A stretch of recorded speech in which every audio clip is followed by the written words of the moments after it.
What's up guys, I'm Walker Dre, and I'm going to show you guys a new game called Toukiden kiwami. Well, kinda new.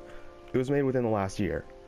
Now, this game was made by the developers Techno KOEI, which, if I'm correct, is the Japanese studio partnered with Sony that develops these cool Japanese-like games, like this one. Mostly, they're pretty fun and pretty big. This one is no exception. Toukiden's actually a pretty popular game in the Japanese circles.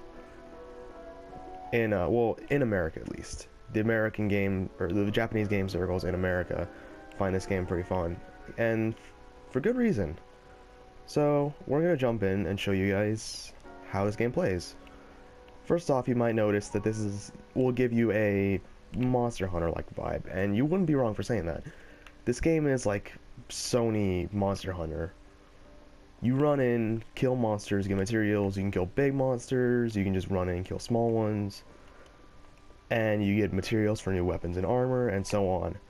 Now, that seems like kind of a hassle and a lot of grinding. There are a lot of ways in this game to avoid that and get materials faster. Like this guy, Tenko. He's a little spiritual fox sort of thing in Japanese mythology. And he's here to help give us materials. If I send him out to one of these areas, like where we're going to next, he will come back after we come from a mission with materials that we can then get off him. So cool things like that. There's also a tree spirit that will give us items if we pay him. Yeah, I'm not sure why. But if we go up here, there's this dude. The guardian tree. I'm so happy yeah, that's because I already fed him earlier, but if you feed him money, I don't know why money, he will give you items in return. Some of them are really good items, like boss drops or something, and they can be really useful.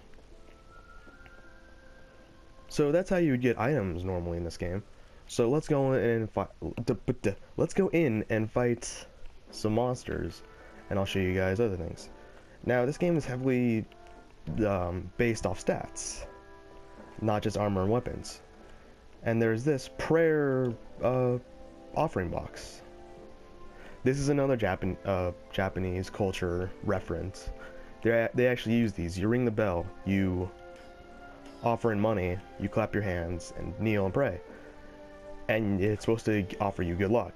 You can actually change your prayers to see, in this game, to see what it gets. The higher the offering, the more likely it's going to be something good. We just got something called Stamina Level 2, which increases the size of our max health. That's pretty good if we're fighting a boss. We're not, though. I won't show you guys how bosses work. Now, if I go over here, this is the weapons rack, and there are plenty of weapons to choose from. Anything from power fist sort of things that will mess up your enemy, to bows, to giant-ass clubs, to guns. There's a lot of weapons here. Specifically around 9 or 10, but it's pretty good amount. We're going to use the daggers because they're one of my top 3 favorites. My favorite is the chain and sickle, but we're not going to use those because I don't want to. I want to use these new blades that I actually made. So, if we talk to you right here, that's her name, these are quests that are completely optional to do. They'll give you rewards like more money, a couple items that are difficult to get, or increases in your storage equipment. So stuff like that. So they're worth doing. Now if we go here to chapter 4, I'm sorry, chapter 3 I think. No, chapter 4. Here we go. Slay 5 crawlers. As you can see, there's a little face of our Tenko right there. That means he's out in that area. This area is called the Age of Yore. And here's my party that I can choose from. Each one uses a different weapon and has a different stat. We're just gonna go with Hayatori, Nagi, and Fujiko. They're actually my favorite team. I can also send other people out to do things while I'm away. So they can collect resources from things like boss or these enemies, which I actually need something from. So I'm gonna send Oka out. So let's jump in and see the Age of Yore.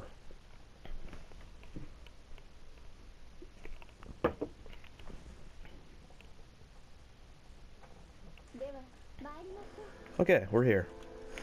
As you can see on the top right map, it is a good bit like Monster Hunter. There are different areas. You go to them, there are monsters in that area, you wipe them all out. And my team's actually a bit overpowered for this area. So it's mostly just going to be a case of rushing through and taking everything out. The main problem here will probably be finding the actual enemies, but I'm pretty sure I know where they spawn.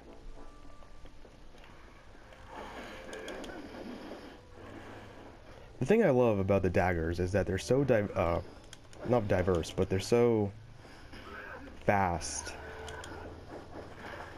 is that you like never need to stop moving, and you never need to give a second.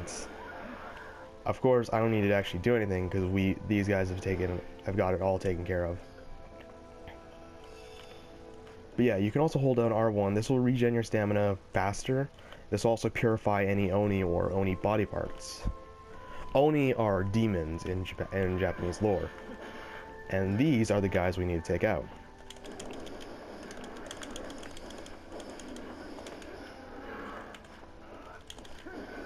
So let's take these guys out real quick. I actually need these guys for a certain weapon, so it's killing two birds with one stone, taking them out. A funny thing with this game is that I was trying to record it earlier, and the audio wasn't really playing out very well. It was really silent. And I have no way to fix it, so I'll probably put in some background music if I can. If not, then I'm sorry, and I'll try to boost the audio in recording. But yeah, if you want to record this game for some reason on your PS4, just keep that in mind, that the audio doesn't go out very well. I think I may have fixed the problem, but I honestly don't know. But as you can see, the Age of Yore is a real deserty area. And I actually love deserts a lot, like in video games. I live in a desert, IRL, and I hate it, but in games, I love the desert setting. Oh hey, look at these guys. Oh, and my stamina, great.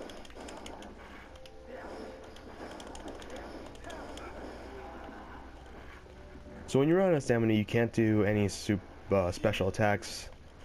Certain weapons won't let you use your strong attack, and you can't sprint, obviously, until it regens. Luckily, it regens pretty fast, but there's not much of it.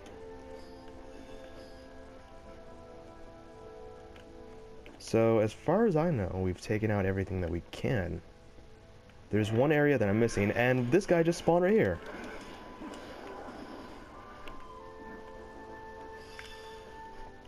Wasn't that great? Those aren't even the guys I need to beat.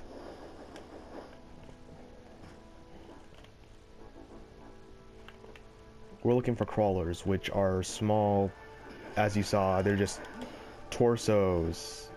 They're just the torso and up of an Oni, basically. That's why they're called crawlers, I guess. And they're kind of funny to look at, but not really. Some of these Oni in this game are really terrifying, really funny looking, and just all around wacky and demonic.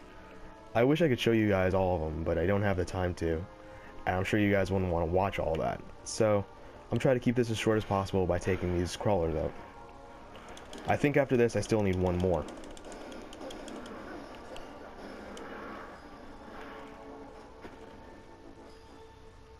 Ah, fantastic. I got a metal skin out of that.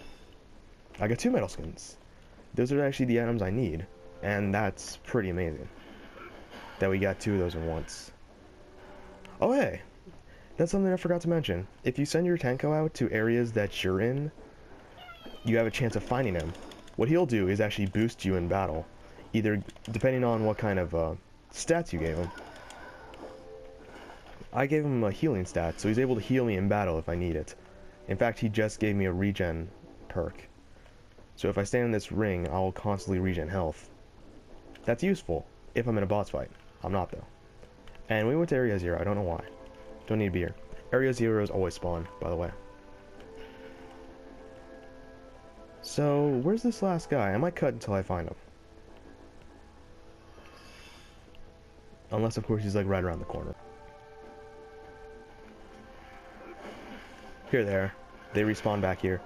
This here happens to be an ice crawler, which gives me unclean metal skin, and something called a frostfang, if I'm correct. No, he gives me what's called an elastic band as a rare drop, and I used to actually need them. I don't anymore though. Good thing too, because he didn't drop it. So yeah, normal monsters have rare drops.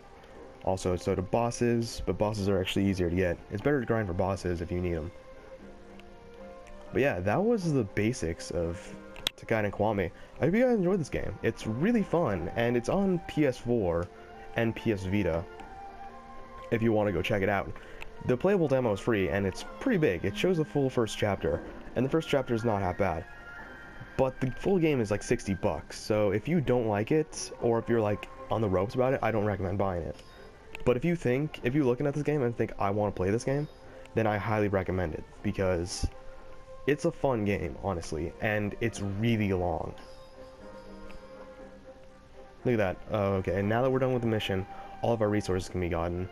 Like Oka, she just came back from her mission, giving us black feather, gold feather, nice.